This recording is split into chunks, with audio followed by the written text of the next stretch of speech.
So yes, there will be a test this Thursday, starting at 2:30. I had a look at the test this morning to remind myself because I wrote that test last weekend or last week. Well, actually, no. You were asking me what I did on the weekend. On Friday, I wrote this test and another test. So I was writing tests on Friday. So I got a bunch of questions. I got 62 questions that are worth 2 marks each, and I got 16 questions that are worth 4 marks each. And then I'm going to put those into D2L quizzes, and you'll be using Lockdown Browser, and you'll be given a bunch of questions from that. So the total for the course will be, I think, 40 marks. I think maybe, yeah, most of those will be the 2-point questions, and then but there'll be a few 4-point questions, not a lot. So that's how that will be. It'll be Lockdown Browser. It'll be no, you won't have 78 questions. Well, let's have a look. Let's have a look. So let me show you how this works. So you'll be seeing this from my point of view. You can see my screen, right? You can see my screen. So there's the test, and it's made so that you can't see it. So don't go trying to find it. But I'm not going to show you the actual questions, but you're going to have 16 questions that are 2 marks each. So that's 32 marks. So 16 questions that are 2 marks each. They'll be randomly assigned to you. Okay? Then when that's finished, you're going to have 2 questions. Okay, so there's only 11. You'll have 2 questions that are 4 marks each. There won't be any 3-mark questions. So there's 2 parts of the test.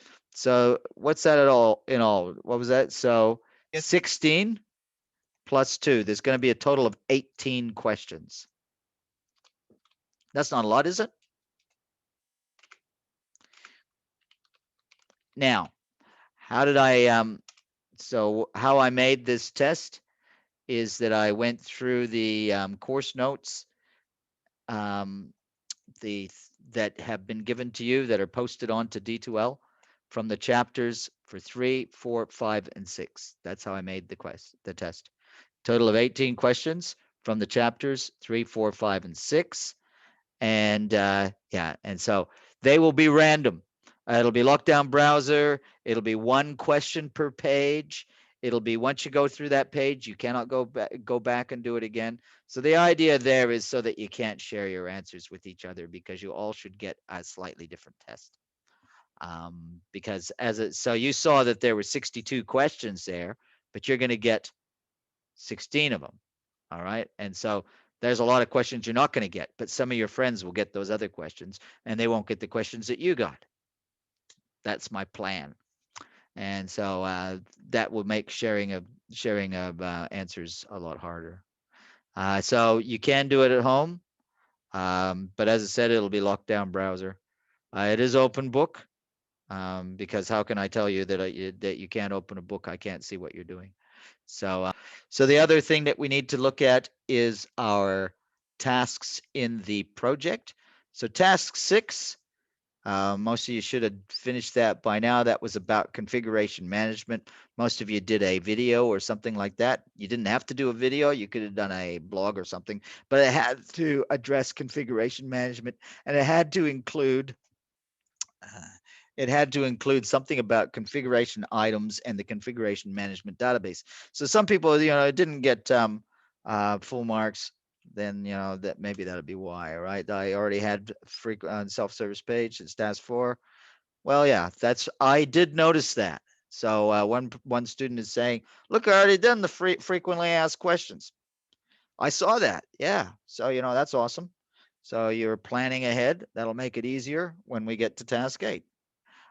Just make sure that you look at the assessment guide. It's not just that you have frequently asked questions. Make sure your frequently asked questions actually address the way it says, or that you have enough frequently asked questions. And if you do, you'll get the marks. All right. So today you do have a task which is due, which is the form request. So with the form, Uh, One of the students in the other class mentioned that they had a look at the OTRS um, ticket, and they noticed that there's a number of fields in the OTRS ticket that are required for you to produce a ticket.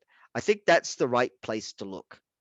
So if you have a look at OTRS creating a ticket, you'll see something that'll help you to get the form that you need to do task 8, which is due at the end of the week. So have a look at that. Um, OTRS is your friend in that. Now, if you wanted to build a website and you're like a web developer type who knows HTML and CSS, you would know that it's not very hard to build a form.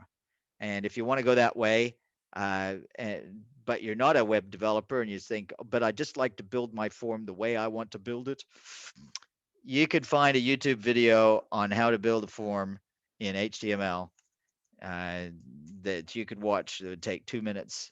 It's not hard. You have a tag which says form, and then you have tags for the input. It's pretty straightforward. I'm not going to teach you that because this course is not about HTML forms. However, and the other thing is because you guys are using tools like Google Site or WordPress or maybe even Dreamweaver, who knows, if you're using a tool like that, it'd be pretty easy to, it's basically click and drag, drop box, sorry, click and drag pushing buttons to create things in a website. So you should have no trouble creating a form. So that's task 7, which is due today. Oh, sorry. And then task 8 is those frequently asked questions. Maybe easier. Okay, and so that's kind of it. That's where we are. I'm going to pause.